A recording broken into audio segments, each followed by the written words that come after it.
Hi, how you doing? Justin here. Welcome to part 4 of Effective Practice. Today we're going to be talking about using a timer. Now there are a few really good reasons for using a timer, like a countdown timer. The first thing is if you've got loads of things on your practice schedule, you need to get into time management because you won't be able to just go off and practice all of those 20 things for as long as you like because you'll run out of time. So if you've got an hour a day and you've got 12 things on your list, you need to be doing them for 5 minutes and exactly 5 minutes. Really important. Also, and possibly a bigger deal, is the focus that it gives you.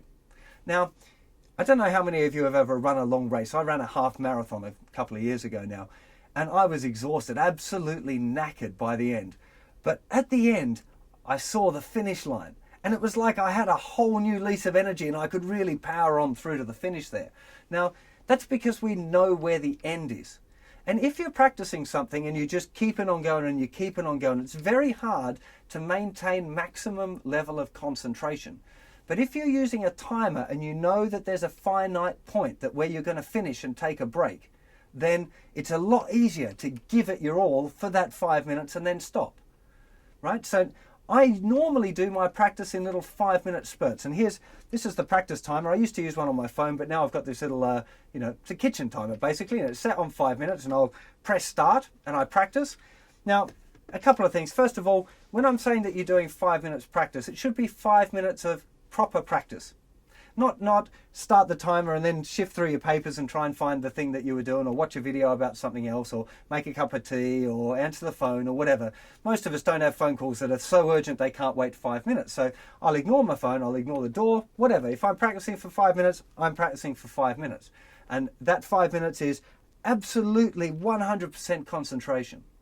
Now, when you first start doing it, you're probably going to find your mind wanders a bit, and these little, I call them clouds, these little thoughts kind of creep into your head like, oh, I wonder what's for dinner tonight, or I wonder if that hot girl's going to be at that bar again, or whatever the thoughts are that just randomly pop through your mind, right? So at the beginning, when they come through, you need to kind of go, no, not now, I'm practicing, go away, clear your mind so you're just really focused on the thing that you're working on. It'll take practice. You actually have to practice doing that. Most people do. Maybe there's a few people with super duper amazing attention spans. It's really good for people with attention disorders as well to be able to learn to focus for like 5 minutes. You don't be watching your timer as well. Just click it on and concentrate on your thing until till the buzzer goes off and tells you that you can finish. Right? It's such a big deal. There's loads of scientific studies on the importance of doing this as well. There's a famous book called the Pomodoro Technique, which is all about that kind of thing as well. And there's loads of books if you want to study a bit about learning and about doing things effectively. This is one of the key things. So it definitely applies for practice. So that focus thing is a really, really big deal. And when it comes to your practice schedule, when you're filling in the things to do, if you've got I used the example before, 12 different things in an hour works out 5 minutes of each different thing, which is normally that's what my routines consist of. It's like an hour, and then I'll sketch out the different things because an hour's probably the most time I get to practice. I play a lot, but my serious practice is rarely more than an hour.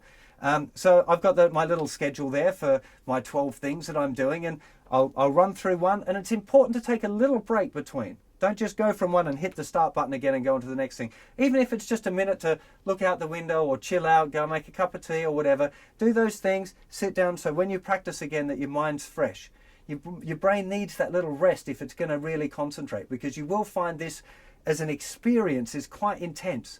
And again, if you're doing 5 minutes of this sort of practice will definitely be worth more than 20 minutes of the old kind of loosely half concentrating practice, right?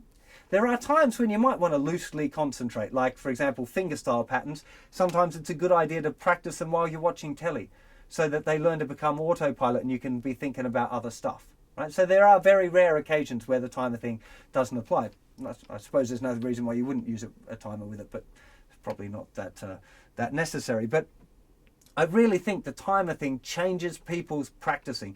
And actually not just practice. You'll find any of you guys that are still studying, you will find this helps your study so much. If you know that you've got to do this, rather than trying to work in these big cram sessions where you're studying for hours on the end, Do 5 minutes. Really concentrate. Don't let any other thoughts enter your mind. Really concentrate on whatever it is you're doing, and then stop. Take a chill out, check Facebook, do your emails, whatever it is that you want to do, and then back, right, practice again. Don't make the breaks too long, but come back, and then practice again. Zone in, concentrate. Relax, chill out, right?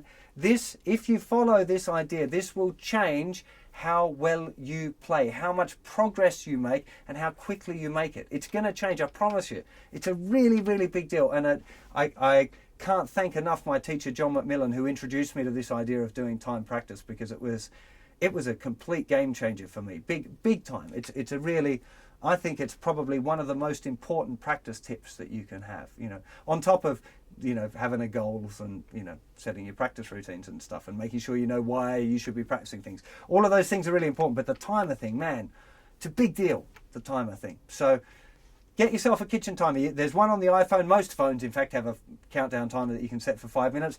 But I do think that investing in a little kitchen timer, I can't remember, this was like £2 or something. It cost nothing, So having that kind of thing might be a good thing for you to invest in,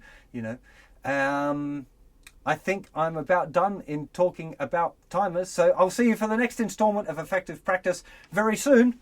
Take care of yourselves. Bye-bye.